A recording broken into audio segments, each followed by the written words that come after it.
Hi, I'm Sarah from The Upcoming. A real pleasure to have you here with us in London. Huge congratulations on the film.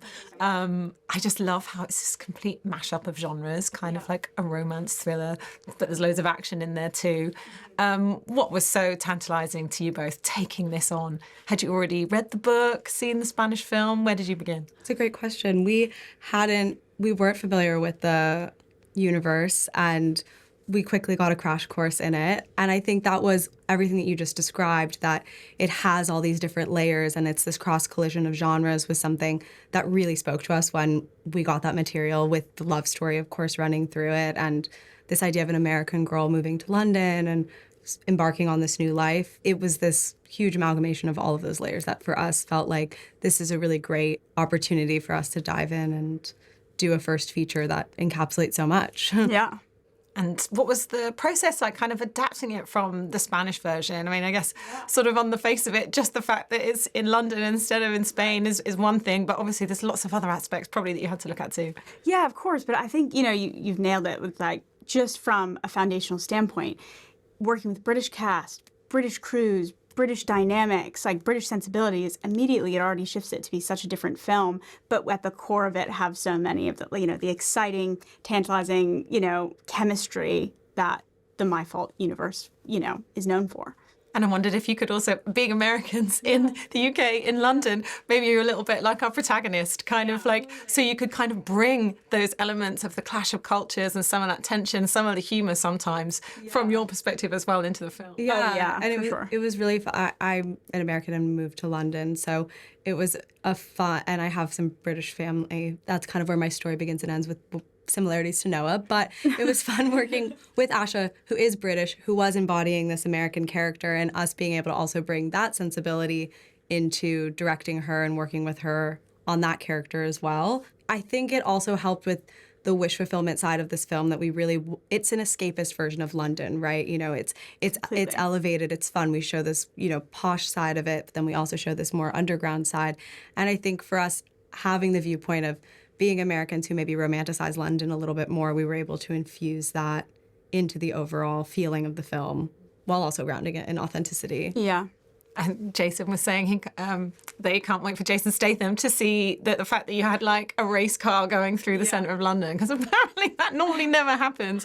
So, I mean, just shooting here must have been a challenge and expensive, but it's so cool to see our city on screen in this way. Yeah, I mean, it feels like such a thrill to be able to shoot in London. I mean, the specificity of that, like from a locations perspective, and, being able to have these sort of Easter eggs of London around. In some ways, like the opening title sequence is kind of like our cheeky nod to some of our favorite films from growing up, whether it's like The Parent Trap or something, because it's the most insane route from landing at Heathrow to getting to the Lester family home. Just goes through all of the landmarks. So it's like, in some ways we got to kind of have this, as Shar had said, this outsider's view on London, and got to sort of celebrate it in that escapist way.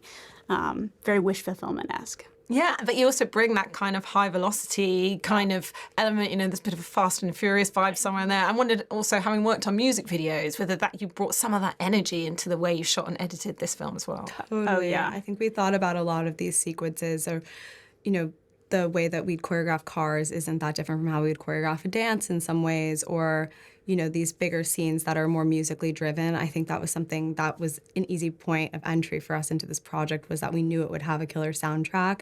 We were making playlists for the film, for different themes, for different characters. Immediately before we even had the job, we had such a clear identity of what that was going to look and feel like. So that was definitely somewhere where our music video energy came into play. Yeah. And what an incredible cast, but Asha and Matthew in particular. I mean, you really had to get that casting right, because the sort of chemistry, the tension, the electricity between the two of them is kind of the backbone of the film. So what was it like casting them, but also seeing them on set together? Oh my gosh, they're such a duo. The thing that I would always say about them is they're a director's dream, in that, Matt specifically, Matt is so researched and thoughtful and curious, and so much of being a director, I feel like, is asking questions, and having these conversations about Nick's character with Matt was just always such a compelling process, and being able to like really dig into the psyche behind this very protective, very bad boy, but there's so much more to that character. And then Asha is just, you know, magic. She's so, we light up talking about both of them. It's so easy to just gush about them because they're so talented. And, you know, watching Asha balance, what's amazing about her is you can see her, she's so in it performance-wise. And as soon as you yell cut, watching her, like, also be so tuned in with the technical side of filmmaking. We always say that, like, Asha would make a phenomenal director one day if she wanted to add that to her list of many talents. You know, we deeply believe that. And in terms of the takeaways, I mean, I guess it's one of these that you can kind of escape into. You're on the edge of your seat in terms of the romance element, but also kind of the thriller and the action. Yeah. But there are also lots of themes kind of simmering underneath it too. I mean, no one really comes from a sort of Disneyland type family. And, you know, a lot of people come from complicated families, and how you deal with that, and how perhaps, you know, past traumas, you've got to try and not let them carry through into your own life, dealing with things like addiction. So what do you think maybe some of those other themes might be too?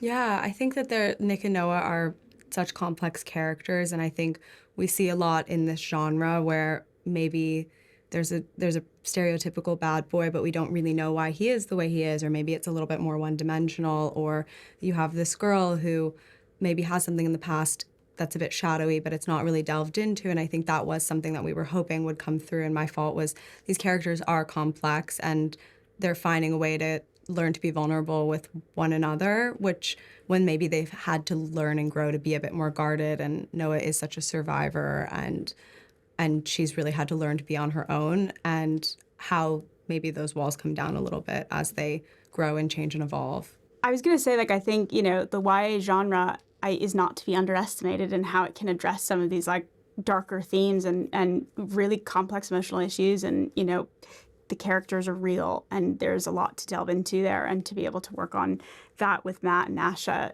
you know, and the rest of our cast was a really thrilling experience. 100%. Well, thank you so much for sharing all that Thank with me. you. Huge congrats on the film.